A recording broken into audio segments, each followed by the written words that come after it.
Hello and welcome back. এক হাতে তালি বাজে না, এটা শুনেছেন অনেক, রাইট? এই তালি শুধু তালি না, এই তালি হতে পারে অনেক কিছুই, তাই না? একটা ভালো কাজ, ছোট্ট ছোটোখাটো খারাপ কাজ থেকে শুরু করে বিরাট বড় ধরনের কোনো হাঙ্গামা। তো আপনি বলছেন যে এটা এক হাতে তালি বাজে না, বা একার দোষ তো না, বা একা যে একটা কিছু করেছে ব্যাপারটা এরকম না, আরেকজনের দোষ আছে, আরেক পক্ষেরও দোষ আছে। এটা আমরা ইংরেজিতে খুব সুন্দর করে বলতে পারি, দারুণ একটা এক্সপ্রেশন দিয়ে, ladies and gentleman, that is it takes two to tango. Tango এক ধরনের ড্যান্স, নাচ। সো সাধারণত এই ট্যাঙ্গোটা নাচার জন্য অ্যাটলিস্ট দুইজন মানুষ লাগে।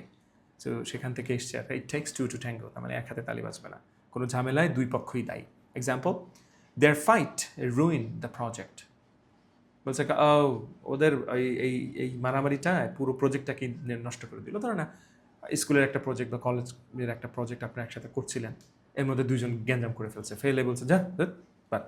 এরকম অনেক সময় হয়েছে, আমরা মনে আছে ছোটোবেলায় যখন ক্রিকেট খেলতাম, ফুটবলের ক্ষেত্রে হয়েছে, সবাই চাঁদা টাদা মিলে বলটন কিনছি, এরপর দেখা যায় গ্যাঞ্জাম হয়েছে, সে তখন বল কেটে দুই ভাগ করে নিয়ে গেছে, এরকম ওরকম হয়েছে। সো তাদের তাদের দুইজনের মারামারির জন্য পুরো আমাদের প্রজেক্টটাই, আমাদের শেষ খেলাধুলাই আমাদের বন্ধ হয়ে যাইতো কয়েকদিনের জন্য। আবার এরকম হয়েছে যে ব্যাট স্ট্যাম্প ভেঙে তার টুকরো সে নিয়ে যাবে, এরকম একটা অবস্থা। তো তখন দেখা গেল যে দুই পক্ষই, অ্যাটলিস্ট দুইটা পক্ষের মধ্যে ইনভলভ। তখন আমরা বলতাম, মানে বলা যেত, it takes two to tango. So their fight ruin the project. বলছে ওদের মারামারিতে এই প্রজেক্টটা শেষ। তখন আপনি বলছেন it takes two to tango, বলতে এই দুইজনে মিলেই, একা তো আর কাজ হয় না, দুই পক্ষই দায়ী।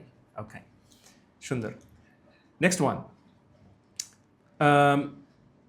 যখন যখন হচ্ছে আপনি চুপ করে আছেন, কোনো কথা বলছেন না, আপনি চাচ্ছেন না কোনো ঝগড়া বা বিবাদে জড়াতে, অথবা আপনি কাউকে কোনো কটু কথা বলতে চাচ্ছেন না, মানে নানান রিজনে আপনি চুপ করে আছেন, তখন যদি আপনার এই নীরবতাকে কেউ যদি ঠাট্টা করে, উপহাস করে, তখন তারা এটা ব্যবহার করতে পারে। সো আপনি ধৈর্য ধরছেন, বাট এক্সপ্রেশনটা তাদের জন্য। সো এটা মন খারাপ করার কিছু নাই।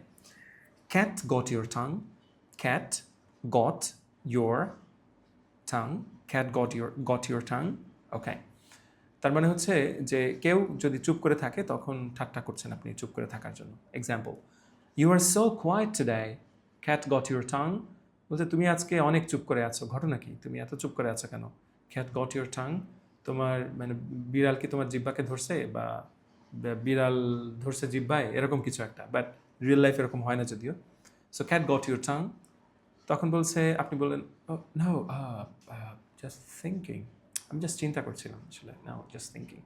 সো এর আপনার অ্যান্সার অন্য কিছু হতে পারে, বাট দ্য মানে expression is cat got your tongue, পুরো একটা fixed phrase, cat got your tongue question mark. Okay, and the last one is, এটাও বেশ বেশ দারুণ, আমাদের রিয়েল লাইফে ব্যবহার করার অনেক সুযোগ রয়েছে, সিচুয়েশন আসে এরকম। সেটা হলো, আপনি আপনার লাইফের কোনো প্রবলেম, পার্সোনাল প্রবলেম, সেটা আপনি পাবলিকের সামনে তুলে ধরলেন।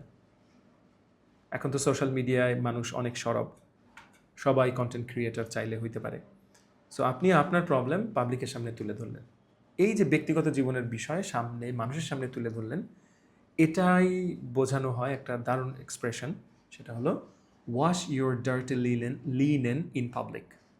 লিনেনের যে কাপড় আছে, linen, LINEN, linen. So wash your dirty linen in public, আপনার লিনেন ডার্টি ছিল, কিন্তু আপনি এটা জনসম্মুখে এসে ধুইলেন। সো ওইটারই আর কি তুলনা করা হচ্ছে ওইটার সাথে, আপনার এই অ্যাক্টিভিটিকে, আপনার এই ভেতরের খবর বাইরে এনে বলাকে। Okay, example, stop shouting, don't wash your dirty linen in public. চিল্লাও না, চুপ করো, তোমার চিল্লানোতে তো আশেপাশের মানুষ জেনে যাচ্ছে যে আমাদের এখানের মধ্যে কী চলতেছে। এটা একটা প্রবলেম, এই প্রবলেমের কারণে অনেক ফ্যামিলি কিন্তু অনেক সাফার করে এবং ভেঙেও যায়। এই জন্য এটার আসলে সমাধান আমরা কম বেশি সবাই জানি, ধৈর্য ধরা, বিনয়ের সাথে কথা বলা, রেসপেক্ট দিয়ে কথা বলা, কিন্তু আসলে আমরা সেটা মানি না। তো আপনি বলছেন যে চিল্লায়ও না, তুমি তো একেবারে রাষ্ট্র করে দিচ্ছ সব কিছু, you are washing your dirty linen in public, you shouldn't do that.